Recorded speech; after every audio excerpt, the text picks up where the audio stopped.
Okay. So you guys should be able to see my screen now. So what we're going to do is we're going to walk through and we're going to review swept surfaces. We're going to review lofted surfaces as well as boundary surfaces. And we're going to look at the difference of them, when to use them, when not to use them, and at the same time, tie them back into the similarities on the other features. Now, one of the things that I want to do is, let me share my screen over here.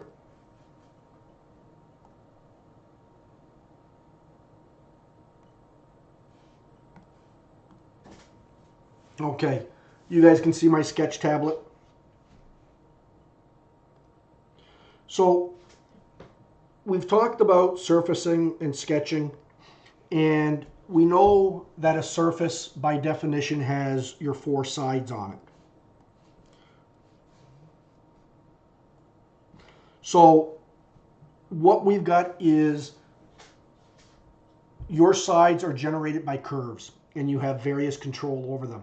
So we talked about what a planar surface was, and that is a flat surface that basically is nothing more than a line extruded. Now, when we talk about doing a swept surface, what we have there is we have a singular line and then we have a path that it can go along. Now, at the heart of it, if this path is nothing more than a straight line, that could simply be an extruded surface, because we've got a single line there that is, oh, hold on a second.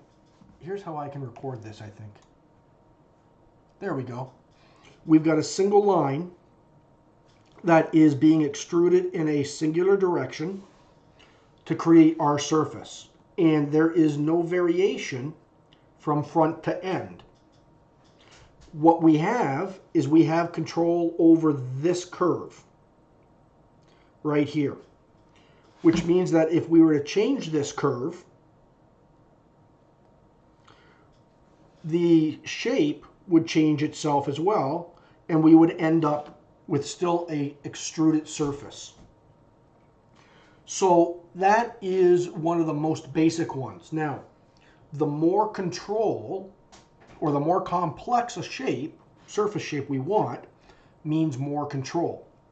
Because right now, what's happening is we're saying, hey, we want this spline to follow this, and we want it to go in a straight direction. We're allowing the computer to tell us exactly how it's going to end up being. It's going to be a straight line, and this is what it's going to look like at the end, and that's going to do the math for us.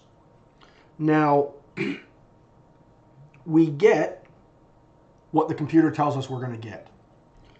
So if we come back and we say, well, we want to do something a little bit more complex means more control. So let's say we want to do a swept surface. Whoops. And we want to have it go over and follow a path. So there we've got our profile here, and we've got our path here. And we're basically going to tell the software to say, hey, I want you to take this profile and to follow this path.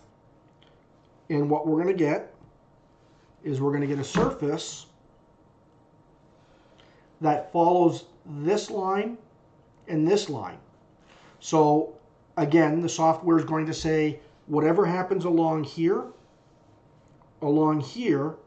and at the end, the computer is going to determine what it looks like. We can't change that. We can only control what it looks like at the start. The computer determines what it's going to look like at the end. If we want to change this path or this path, then we can edit our sketches. But this point, this edge, and this edge are all controlled by these 2 points here. We don't get any say in it. Now, if we want to do a lofted surface, we know what we can do from a lofted surface in the sense of we do a variety of shapes. So we can do a lofted surface as simple as oh, whoops, hold on. A simple arc. I have a quick question. Yep. What was the name of the previous one that you just talked about where you have the 2 lines you can control? Are you like naming these or are you just showing us? Oh, I'm sorry, hold on. So we can call this one, this is a, hold on, an extrude. Okay.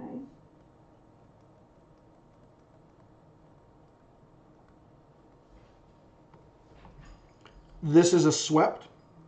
Mm-hmm.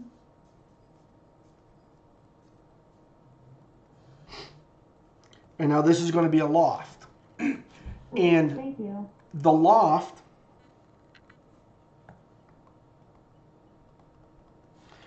if we remember from the exact same as our solid modeling commands, loft is having something going through multiple cross sections. So it could be 2, but you have to have at least 2 to make it a loft because it has to have a start and a finish. So what you can do is say, I'm going to do a loft from here, and I want it to loft to this. So if we just simply go from here to here, it's a straight line. That's going to be the shape because it's going to go in a straight path from one end to the other. So that's going to be your simplest loft that you can do. Now, we also know that we can do multiple lofts with multiple cross sections. So we can come in and do a cross section that goes from there to there to there. And we can do it as a straight line.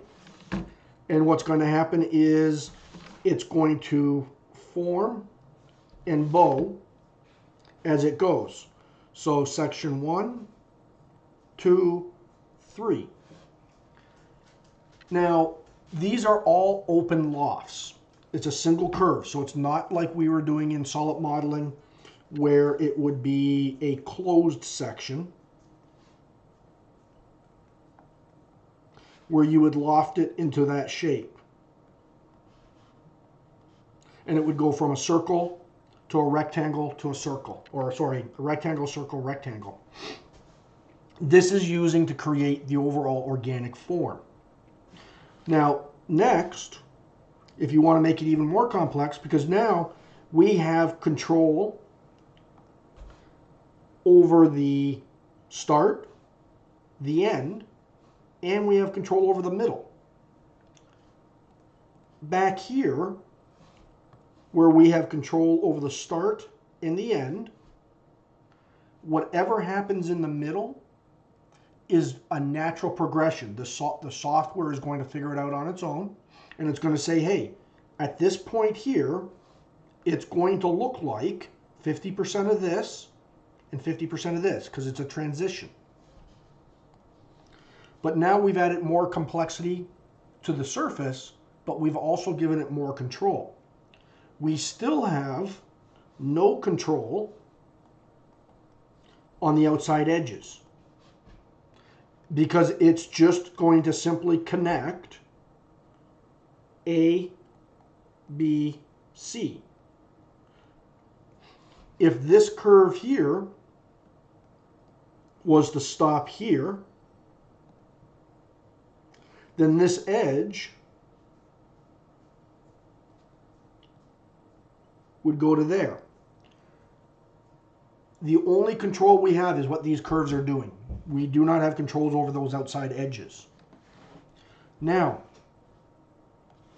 we can do a lofted surface Let me just turn that back on.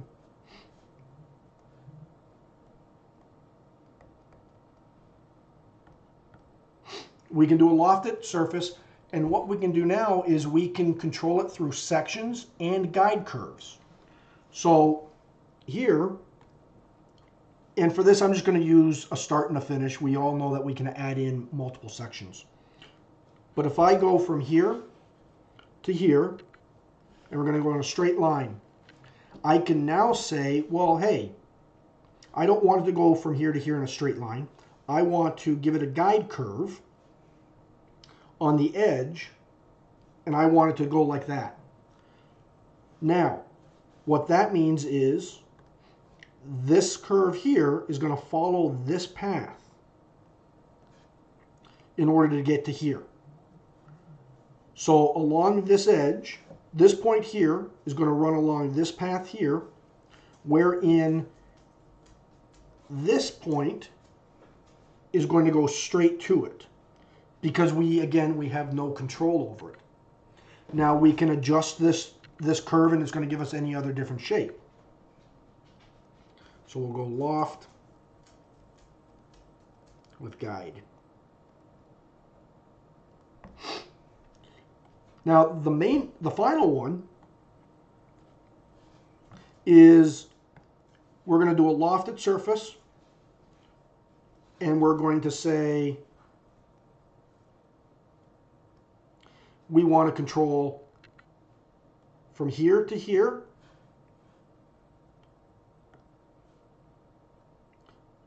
which we're doing, and we want to control the shape from here to here. Now we can adjust these curves, and we have full control over that surface. Knowing that, if we want to get more and more complex, then it's a matter of controlling the curve, because we could come in and adjust this corner area now by coming in and saying, well, I want to have this curve do that, and I want to have it blend out to here. So it's going to blend out to the curve there. Or you could say, I want to bow it in and then bow it out. And then you're going to start getting the more complex shapes here. And you can control each edge that you're doing, and you can get your various balances.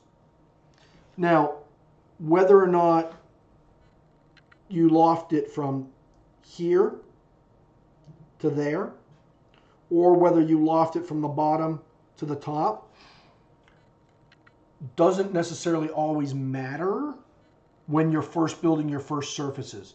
Eventually, it will matter, because it's kind of like sanding wood. You want to sand with the grain. So you want to build the surface in the direction that the highlights are going. It'll just make things a little bit easier. Or in the natural orientation of the form. And we'll get into that later. Is this making sense?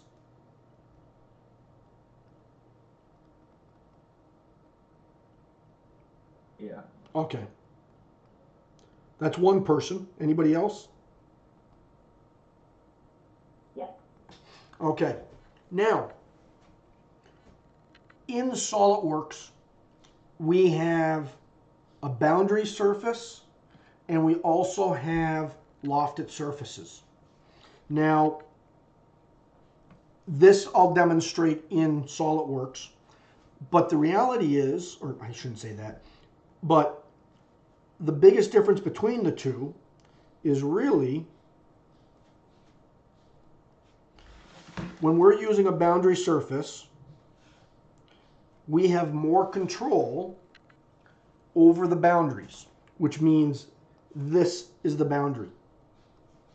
And more control means what happens when something joins up against it.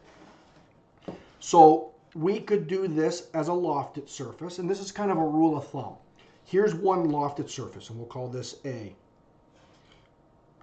And then we've got another lofted surface here.